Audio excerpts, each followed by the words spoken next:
So negative 54 equals 3x. We're just underlining because we chose those values.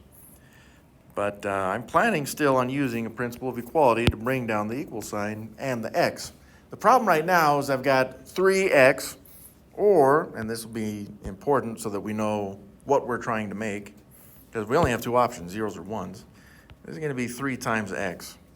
So as of right now, the 3 is a coefficient of x because it's being multiplied. Since I'm using multiplication here, this means I need to make a 1. Now I'm going to show this a little bit different than last time because the last few examples we were just showing an x, but I specifically want to show this as 1x so that we know we're actually trying to accomplish or change a 3 into a 1.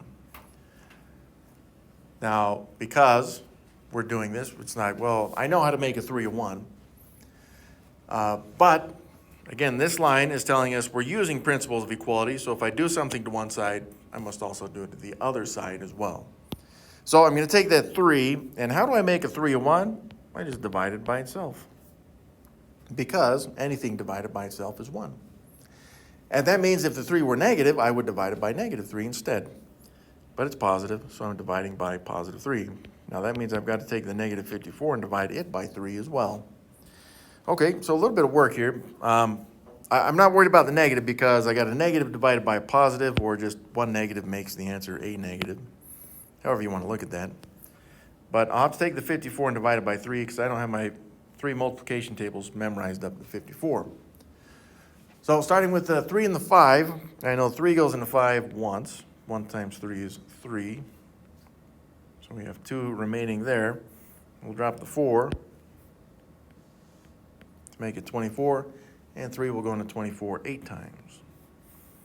3 times 8 is 24, and that does exactly what we wanted it to do, to have a remainder of 0.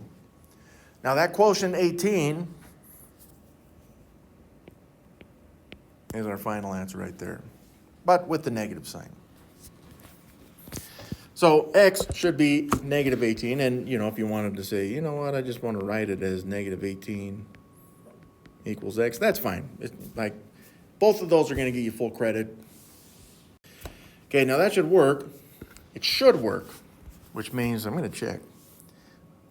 So I'm going to take negative 54 and show that it equals 3x. I want to show that this is going to be true if I replace the x with negative 18. Okay, so that'd be negative 54 equals, and now I got to do 3 times negative 18. One negative multiplied there is going to make the answer a negative. 3 times 18. 3 times 8 is 24. Carry the 2. 3 times 1 is 3, but adding the 2 is 5.